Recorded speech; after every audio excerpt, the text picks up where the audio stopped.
Tollywood actor fish Venkat మరణం తెలుగు సినీ ఇండస్ట్రీలో మరో విషాదాన్ని నింపింది. తెలంగాణ యాస, అమాయకమైన ఎక్స్ప్రెషన్స్, మంచి కామెడీ టైమింగ్ తో స్పెషల్ ఫ్యాన్ బేస్ ని సొంతం చేసుకున్నాడు ఫిష్ వెంకట్.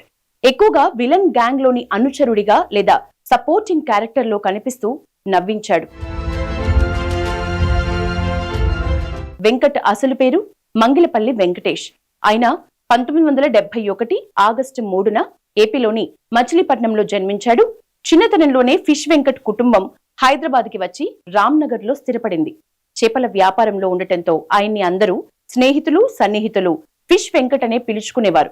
వెంకట్ కి చిన్నప్పటి నుంచి సినిమాలంటే ఇంట్రెస్ట్. 1989లో ఓ మిత్రుడి ద్వారా దివంగత నిర్మాత మాగంటి గోపీనాథ్ పరిచయమయ్యారు.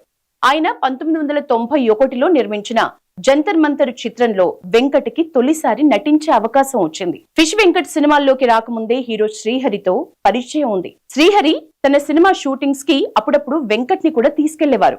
కొన్ని సినిమాల్లో ఫిష్ వెంకట్ కి శ్రీహరి ఛాన్స్ ఇచ్చారు. 2001లో వచ్చిన ఖుషీ సినిమాలో గుడుంబా సత్తి గ్యాంగ్ లో ఫిష్ వెంకట్ క్యారెక్టర్ బాగా పాపులర్ అయింది. వివి వినాయక్ డైరెక్షన్ లో ఎన్టీఆర్ హీరోగా 2002లో వచ్చిన ఆది సినిమా ఫిష్ వెంకట్ కెరీర్ కి టర్నింగ్ పాయింట్ గా చెప్పుకోవచ్చు. ఒక్కసారి తొడగొట్టు చిన్న డైలాగ్ ఫుల్ ఫేమస్ అయింది.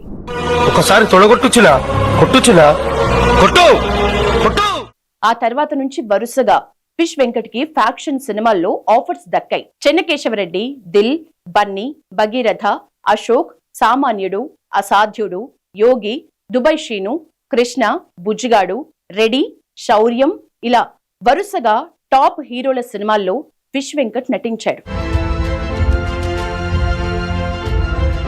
2004లో వచ్చిన బన్నీ సినిమాలో రఘుబాబు అనుచరుడిగా, 2007లో వచ్చిన ఢీ సినిమాలో శ్రీహరి అనుచరుడిగా ఫిష్ వెంకట్ చేసిన కామెడీ కడుపుబ్బా నవ్వించింది.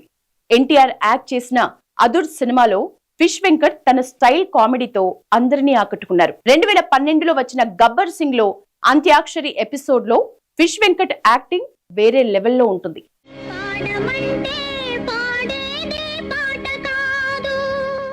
నాయక్, ఖైదీ నెంబర్ 150, హుషారు, డీజే టిల్లు ఇలా 100కు పైగా సినిమాల్లో నటించాడు ఫిష్ వెంకట్.